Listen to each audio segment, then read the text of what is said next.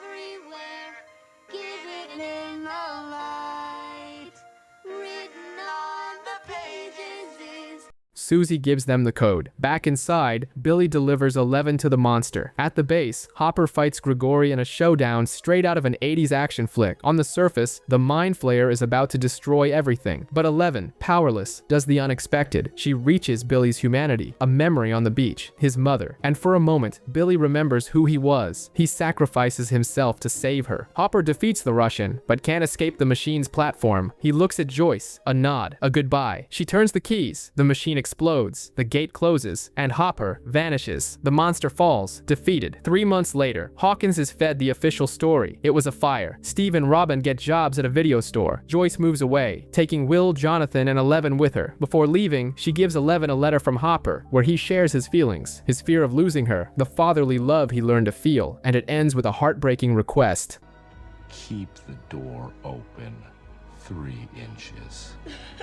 1979, Hawkins, a quiet little town. If you ignore the top-secret experiments on psychic kids happening in a hidden lab in the middle of nowhere, Dr. Brenner, that guy way too hairy for his age, is trying to get 10 to move objects with his mind. Spoiler, it goes south. Really south. Cue the sirens, blood, and a massacre scene so brutal even Freddy Krueger would ask for a timeout. When the dust settles in the Rainbow Room, the only one still standing is 11, with blood streaming from her eyes. Cut to months later. New setting, sunny skies, and California-style bullying. 11 now lives in Lenora Hills, sending letters to Mike full of lies and pretending her life is basically High School Musical. In reality, it's more Carrie than Troy and Gabriella, with a girl named Angela playing the Queen of Mean. Will's busy painting something super secret. Jonathan's become a philosophical stoner hanging with his new BFF Argyle, and Joyce receives a mysterious Russian package with a doll inside. Back in Hawkins, Mike and Dustin are deep into the most hardcore D&D club in history, the Hellfire Club, led by Eddie Munson, a metalhead, repeat senior, and doomsday prophet of all things nerd. Lucas, chasing popularity, ditched the dice for a basketball. Naturally, the championship game and the grand finale of their D&D campaign are scheduled at the exact same time. Classic calendar clash. Max is an emotional wreck, constantly plugged into her headphones, dodging her friends, and telling her school counselor she's fine, which, let's be honest, is the clearest sign that she's absolutely not fine. Meanwhile, Joyce goes full international detective mode and calls up Murray when she finds something odd inside that Russian doll. Of course, she follows the instructions of a guy who thinks the FBI is watching his toaster. Elsewhere in town, Chrissy, the popular, seemingly perfect cheerleader, starts seeing haunted grandfather clocks and hearing voices that would make any exorcist hand in their badge. Desperate, she turns to Eddie for drugs, because obviously, when the supernatural shows up, weed's the first step to a solution, but their trip to his trailer quickly turns from alternative therapy session to 11 out of 10 horror movie. Chrissy is attacked by an invisible force, levitates, has her bones snapped in ways the Exorcist 2 wouldn't dare, and dies right in front of a horrified Eddie. But at the exact same moment, in a beautiful split screen of fate, Lucas sinks the game-winning shot, and the Hellfire Club defeats the big bad of their campaign, Vecna. Little did they know that name was about to become way more than just another evil NPC. The police arrive at the trailer and find Chrissy's body. It doesn't take much for fingers to start pointing. Eddie, the weird metalhead who looks like he listens to Slayer, becomes the prime suspect. Meanwhile, Mike visits 11 in California, expecting a romantic reunion. Instead, the vibe is weirder than Ross and Rachel's relationship status. Lucas finds out that Chrissy is dead. The basketball team goes full vigilante mode, feeding the theory that the Hellfire Club is a satanic cult, because if the 80s loved anything more than Hairspray, it was a good old-fashioned moral panic. Max, ever observant, tells Dustin she saw Chrissy enter Eddie's trailer, and honestly, the guy looked more terrified than guilty. Flickering lights, a Stephen Stephen King atmosphere, something seriously off. Dustin decides to find Eddie before the cops do, or worse, the wannabe Justice basketball squad. Joyce and Murray break open the creepy doll and discover a ransom note signed Enzo. They call the number and hear strange sounds in the background. Conclusion: Hopper is very much alive in a Russian prison, because if there's one thing this man excels at, it's surviving in the most hellish places imaginable. Back at the roller rink, Angela decides to publicly humiliate 11. Bad move. 11, already at her breaking point, clocks the mean girl right in the face with a roller skate. Romance vibe? Cancelled. Jail vibes? Imminent. Meanwhile, Nancy starts digging into Chrissy's death with her classmate Fred, a guy who, frankly, already has one foot in the grave. He starts having dark hallucinations too, and ends up lured into the woods by a demonic voice. And who shows up? Vecna. Chrissy's boyfriend Jason launches a full-blown moral crusade against the Hellfire Club, because obviously D&D is the real villain here. Dustin, Max, Steve, and Robin figure out Eddie might be hiding out at Reefer Rick's, Hawkins' most low-key dealer. There, they finally find a panicked Eddie who tells them everything. Chrissy levitated, her bones snapped, and she died in midair. And the only explanation? A curse. Vecna's curse. On the other hand, Dr. Owens barely has time to breathe before he's surrounded by trigger-happy soldiers with conspiracy theories running wild. To them, 11 is to blame for everything happening in Hawkins. Treated like a walking nuclear threat, they confiscate Owens' data and launch a modern-day witch hunt. Facts be damned. Meanwhile, under the sunny skies of California, Murray Bauman shows up out of nowhere, forcing Joyce to whip up a telenovela-style excuse. She's going on a business trip to Alaska, but the cover story barely lasts 3 minutes on screen, especially after the roller rink incident turns into a kid's MMA match, and the cops show up to arrest 11 for assault. Back in our favorite little hellhole, Jason, the vigilante-hearted basketball team captain, turns his teammates into a full-blown anti-Eddie Munson task force. Under pressure, Lucas decides to play both sides. Meanwhile, our beloved crew, Dustin, Steve, Robin, and Max, track down Eddie hiding in a boathouse. They explain that no, he didn't suddenly turn psycho. The real culprit? A new monster from the Upside Down, something called Vecna. The plan? Hunt the demonic entity and clear Eddie's name. Nancy, always drawn to chaos, uncovers the name Victor Creel. While Mike and 11 go through the classic couple in crisis phase, she asks for an I love you, and he answers with the emotional range of a lamppost. Joyce and Murray, en route to Alaska, try to decode the next steps to rescue Hopper, who, on the other side of the world, is presented with a sketchy escape plan involving a corrupt Russian guard and a smuggler named Yuri. The clock is already ticking. The Hawkins gang splits up. Nancy and Robin dive into dusty library archives to dig up intel on Creel, while Steve, Max, and Dustin try to squeeze answers out of guidance counselor Ms. Kelly. Jason, more bloodthirsty than ever, beats up Eddie's bandmates until one of them spills Dustin's name. Meanwhile, 11 is headed for juvie, or she would be if Dr. Owens didn't pull a cinematic move and intercept the van. He drops the bomb. Hawkins is in danger, and only she can save it. But to do that, she needs to get her powers back. At the same time, Nancy and Robin uncover a sketchy tabloid in which Victor Creel blamed a demon for the death of his family. The same pattern of nightmares and breakdowns linking Chrissy, Fred, and now Max. Lucas tries to warn the group but ends up leading Jason's bullies straight to Eddie's hideout. And as if that weren't enough, Max starts experiencing the curse, headaches, hallucinations, and to top off the horror, an ominous grandfather clock appearing out of nowhere. She's next, and the countdown has begun. While Mike, Will, and Jonathan are kept in witness protection mode, the agents reveal that 11 is trying to regain her powers. Problem is, the process is slow, like months slow. Back in Hawkins, Max connects all the dots. She's reliving the macabre replay of Vecna's previous victims, and estimates she has less than 24 hours left. No biggie. The crew shifts into suicide mission mode. Nancy and Robin head to Penhurst Asylum, pretending to be psychology students, Netflix scammer style, to talk to Victor Creel. The hope? That the old man has a how not to die by Vecna in 10 steps kind of manual. Steve, Lucas, and Dustin, of course, stay on lookout duty, doing their best to keep Max alive. Meanwhile, in Alaska, Joyce and Murray are greeted by Yuri, who's not just a pilot, but also a backstabbing enthusiast. He serves coffee laced with tranquilizers and makes a quick call to let the Russians know he's handing everyone over for a nice cash reward. Hopper rescue mission. Status: crashed and burned. Back in California, Mike and Will decide sitting around isn't an option. With Jonathan and Argyle, the forever pizza guy, behind the wheel, they pull off a full-on cinematic escape from the government agents. Max, still convinced death is just around the corner, writes goodbye letters to everyone. She insists Steve take her to the cemetery, where she reads her letter at Billy's grave, but the emotion quickly turns into a literal nightmare. Vecna shows up and starts messing with her head, blaming her for Billy's death. Classic emotional manipulator. At the asylum, Nancy and Robin face a director tougher than a $2 steak. Robin, in a full Oscar-worthy moment, improvises an emotional speech that melts the guy's stone-cold heart. They get 10 minutes with Victor Creel, a blind old man who gouged out his own eyes. He tells them about a cursed house, his family being torn apart, and how he survived thanks to the sound of music pulling him back from the brink. The girls have an epiphany. Music can break Vecna's control. That's the key. Racing against the clock, Dustin and Lucas figure out Max's favorite song and blast it through her headphones as she floats midair, possessed. Inside Vecna's mind, Max sees her whole life crumble, but as the music plays, a portal opens. Between flashes of joyful memories and sheer desperation, she runs toward the light and escapes, barely. Collapsing on the cemetery ground, she gasps. She's still alive, for now. Out in the desert, the pizza van speeds like it's on a date with Doomsday. Inside, Agent Harmon bleeds out like a disposable character in an 80s action flick. With his last dramatic breath, he whispers a single cryptic word, Nina. The crew barely has time to process the mystery before the man dies, leaving behind nothing but a sprawled body and an encrypted puzzle. Meanwhile, Eleven's van arrives at a place that screams Area 51, only with more concrete and fewer conspiracy theories. A repurposed missile silo turned ultra-secret base. Dr. Owens plays host and drops the bombshell. Project Nina isn't a person or a cutesy code name. It's a high-tech hack job meant to help restore Eleven's powers. Deep within the bunker, a sensory deprivation tank awaits, and stepping out of the shadows to complete the psychological horror vibe, none other than Dr. Martin Toxic Daddy Brenner. Out of nowhere, he throws a "My daughter" at 11 and expects a warm hug in return. Spoiler alert, not happening. She tries to escape, but gets sedated and dragged straight to the tank, a spa from hell. Across the globe, Yuri the scumbag serves up Joyce, Murray, and Hopper to the Soviets on a silver platter, bragging like he just won the World Cup pool. Hopper, now locked in a freezing Russian cell, opens up and shows that the real monster isn't Vecna, it's trauma. He believes he's cursed, that everything he touches falls apart, and yes, bringing Joyce was just another entry in his greatest hits of terrible decisions. Back in Hawkins, Max turns into a horror sketch artist, drawing everything she saw in her Vecna visions. Amid the floating monstrosities and crimson chaos, a stained glass window with a rose stands out. Nancy spots it and cracks the code. It's from the Creel house. The gang breaks into the place. Dust everywhere, classic 60s horror vibes, and up in the attic is that creepy grandfather clock, now the unofficial mascot of the apocalypse. The lights begin to flicker in a macabre dance, and the deja vu of the upside down hits hard. Meanwhile, Jason and his basketball bro militia are on the hunt for Eddie. A lead takes them to the home of a guy named Reefer Rick near Lover's Lake. Spoiler, it's not gonna end well. Back in the desert heat, a semi-hysterical Argyle points to a pen that the late Harmon gave Mike. Inside, a piece of paper with a phone number. Mike realizes it's not just any number. They're calling a computer. That's right, Nina is a machine. And the only hacker who can save the day, she's in Salt Lake City, named Susie. In Russia, Joyce and Murray hatch a plan straight out of a 90s action movie. Murray whips out his karate skills and takes down Yuri mid-flight, maybe a bit too hard. Now they've got a pilotless plane in free fall. Classic. In Hawkins, Jason and Patrick finally catch up with Eddie, who's trying to steal a boat. Jason faces off with him. Patrick, though, becomes Vecna's next victim. He levitates, bones snap, and he crashes into the lake like a broken puppet. Meanwhile, 11 floats in Nina's tank. Her mind is hurled back to the lab, younger, surrounded by other numbered kids. Brenner, all smiles like a grandpa-villain hybrid, oversees the tests. Owens watches from outside, clearly concerned, but Brenner insists 11's not drowning. She's diving deep into herself, and in the whirlpool of horrors, the echoes of the past keep calling, leading straight to. Meanwhile, Jason Carver, Hawkins' new panic pastor, manages to convince the police that Eddie Munson is some kind of demonic avatar. Over in Nevada, Dr. Brenner is back to his psychological tricks. He believes 11's powers are still there, buried beneath mountains of trauma. His method? Forcing her to relive every painful memory. A true descent into hell, complete with a soundtrack of screams and hallucinations. In Hawkins, the TV confirms the obvious. Patrick is dead, and Eddie is now officially public enemy number 1. Amid the chaos, Eddie contacts the gang via walkie-talkie and reveals his hideout, the iconic Skull Rock. In Utah, Mike's group arrives at Susie's house, a full-blown theme park of chaos and repression. They spin the wildest story ever told, something about a top-secret video game called American Tendo, just to access the computer Susie's dad has locked down. Meanwhile, Joyce and Murray land at Yuri's warehouse, packed with weapons, ammo, and zero common sense. They hatch a plan to disguise themselves as prisoners and infiltrate the Soviet prison. Inside, Hopper goads a fellow inmate until he lets slip a key detail. The monster they're facing gang has a classic RPG weakness: fire. So Hopper does what Hopper does best: improvises a flamethrower. Back at the lab, one of the staffers plays the friendly spy and tips Eleven off. Brenner's hiding something. He urges her to tap into a memory that fuels her rage. The result? An X-Men style power surge. She destroys her peers in a telekinetic showdown, and in the middle of the catharsis, a vision hits her, the massacre, and she believes she caused it. Meanwhile, the Hawkins gang reunites with Eddie and quickly realizes something's off with their compass. Dustin drops another improvised science theory. There's a new gate nearby. A magnetic field spike means the Upside Down is opening a franchise at Lover's Lake. In Salt Lake City, Susie and her siblings go full Mission Impossible. She hacks past her dad's restrictions, accesses the computer, and discovers Project Nina is deep in the heart of Nevada. Back at Lover's Lake, Dustin pinpoints the gate's epicenter. Naturally, Steve dives in. He's the only one who can swim. At the bottom, he finds the portal, a red, gaping mouth straight out of a nightmare. Before he can resurface, tentacles drag him down into the Upside Down, face to face with terror. Robin, Nancy, and Eddie don't hesitate. They dive in after him, and now, with the group split between worlds and reality crumbling, the line between memory, illusion, and sheer horror begins to disappear. Steve Harrington, the big-haired unlikely hero, is this close to becoming Demon Bat Chow in the Upside Down. He survives, plot armor, obviously, and the group realizes they need weapons. Nancy, always prepared, remembers the revolvers in her room and leads the group back to her house. Minor catch: it's her house in the Upside Down, which looks like a haunted museum stuck in 1983. Meanwhile, literally on the other side of the world at Project Nina, Owens tries to reason with Brenner, the doc who treats trauma like Wi-Fi. The stronger the signal, the better the powers. Poor Eleven gets dragged back into her memories because the old man thinks suffering is educational. Back in Hawkins, Dustin and Lucas are stuck in an interrogation. They're doing their best to protect Eddie, but Erica, MVP of Savage Comebacks, nearly blows their cover with her accidental sarcasm. Over in a Russian prison, Hopper and Dimitri gear up to face the Demogorgon like it's just another Tuesday in the Gulag. Hopper, deep in Dad of the Year mode, keeps reminiscing about his daughter and swearing to himself that he'll save Eleven if it's the last thing he does before becoming Demogorgon sashimi. In the Upside Down, the weapons quest turns into a full-on time warp. Everything's frozen on November 6, 1983, the day Will vanished and this nightmare began. When they realize they're trapped in the past, the crew MacGyvers a way to talk to the present using blinking lights, Morse code style. Steve manages to send out a blinking "Hey, help" to Dustin, who decodes it instantly, Sherlock style. Back in Eleven's memory lane, a suspiciously nice orderly warns her that the other test subjects want her dead. Surprise twist: it's all part of Brenner's twisted scheme. He offers her an escape route. Spoiler alert, it's an emotional trap. The cross-world communication finally clicks, and the group uncovers Vecna's gruesome plan. With every victim, a new gate opens. His goal: turn the planet into a never-ending episode of American Horror Story. The team maps out the murder sites as gateway hotspots. At Eddie's trailer, the newest gate is glowing ominously. They fashion a makeshift rope from bedsheets and start climbing out. But just as Nancy tries to cross, Vecna pulls her into his mind, straight into a torturous therapy session where he starts monologuing his villain origin story like a hellish podcast. Turns out, Henry Creel, the existential crisis kid turned #1, was the psychopath behind everything. After wiping out his family, he was captured by Brenner, who thought it'd be a great idea to replicate that trauma in the lab. In Eleven's memory, the showdown is full-on Dragon Ball level. She refuses Henry's offer to remake the world and hurls him into a wall with telekinetic fury. Result: the first gate to the Upside Down opens, and Henry becomes a lightning-charred meat patty. Thus, Vecna is born, and with Nancy still floating in nightmare dimension limbo, everything's about to unravel. Vecna, now a full-blown villain with an identity crisis, sets Nancy free, but not without a catch. He demands she deliver his version of the truth to Eleven. Basically, an ultimatum laced with spoilers. Meanwhile, over in Russia, the reunion we didn't even know we needed finally happens. Joyce and Hopper find each other in the middle of a chaotic escape. And yes, it all hinges on Yuri and his lovingly nicknamed junkyard chopper, Katinka. The van crew finally gets close to the Nina project, and Mike takes the moment to pour his heart out to Will, thinking Eleven doesn't need him anymore. Will, silently suffering at full volume, reveals a painting showing Mike as the heart of the group, a subtle, not so subtle hint at some deeper feelings. Mike gets inspired. Will nearly breaks down. Back at the lab, Brenner decides to play villain coach. He reveals that Vecna's been opening gates like he's franchising the apocalypse. Nancy shares her vision: 4 chimes, 4 victims, 4 portals. Hell's math. And of course, Vecna is 1 kill away from turning Hawkins into the Upside Down capital. The group's plan? A little creative suicide. Dustin figures out that when Vecna attacks mentally, his his body is vulnerable, so they split up. Some will distract the demobats, others will break into the lair. Someone needs to be bait. Max, ever the chaos volunteer, offers to dive into a happy memory to lure the boogeyman out. As the crew gears up, there's trailer theft, a gun store raid, and Jason, the gym vigilante, making everything worse. In the desert, 11 learns Nina is actually a military facility and insists on leaving to help her friends. Owens agrees, but Brenner, control freak supreme, drugs everyone and tries to end the training by force. 11 snaps, regains her power, and the title of the real monster officially goes to Brenner. Just then, the military storms the facility. Brenner tries to flee with 11, but gets gunned down by a helicopter. 11, furious, brings the chopper down with her mind. Brenner begs for forgiveness, but she walks away. And who shows up just in time? Argyle with the Salvation van, reunited with Mike, Will, and the gang. 11 doesn't mince words. Either they make it to Hawkins that night, or everyone they love becomes interdimensional compost. Meanwhile, in frozen Russia, while Yuri tries to resurrect a helicopter as old as Murray's jokes, Hopper and Joyce finally get a moment alone. After so many escapes, deaths, and explosions, they dare to dream of a future, because no one here wants to live off nostalgia. But the present tastes like gunpowder and demogorgons. Murray, with his razor-sharp paranoia, spots the obvious. Those floating particles from the Upside Down aren't just villain-grade magic dust. They're alive. Worse, they're part of something bigger, a hive mind. And if there's a way to strike from inside the prison, why go back to Hawkins? Suicidal plan? Absolutely. But when has that ever stopped them? As the Russians orchestrate their strategic madness, things aren't any calmer in Hawkins. The group preps for a three-pronged assault, aka coordinated chaos. In Eddie's trailer, Steve decides to open up to Nancy. He talks about kids, a trailer, traveling across the US like a cheesy butter commercial couple. But the picture-perfect family moment gets cut short when they realize they're lost in the Upside Down, looping like a glitched-out GPS until they finally find the path to Victor Creel's house. Back in California, now at night, the group realizes they won't make it to Hawkins in time. But 11 has a plan. A crazy one, of course. She's going to enter Max's mind and face Vecna directly. All she needs is a sensory deprivation tank. And where to find that? Surfer Boy Pizza. Because obviously, the best place to fight an interdimensional nightmare is surrounded by the smell of greasy cheese and pepperoni. Meanwhile, Max volunteers as bait. She walks into the Creel house like it's just another Monday. Dustin and Eddie gear up for the most metal concert ever. Literally. In Russia, the plan changes. The creatures have escaped, the guards are monster chow, and the prisons become a reverse zoo. Hopper, ever the reluctant action hero, volunteers as bait, lure them into the arena pit and burn them all. Simple, right? Back in Hawkins, Jason, the basketball captain and president of the Denial Club, breaks into the house and finds Lucas beside a comatose Max. In his mind, this has to be a satanic cult, because sure, when your town is cracking open into hell, the real problem must be the Hellfire Club's D&D campaign. Inside Max's mind, 11 finds her hiding in a sweet memory, the school dance. But it doesn't last. Vecna arrives, and with him, chaos. Meanwhile, Eddie climbs on the trailer roof and shreds Master of Puppets, luring the demobats for the concert of the apocalypse.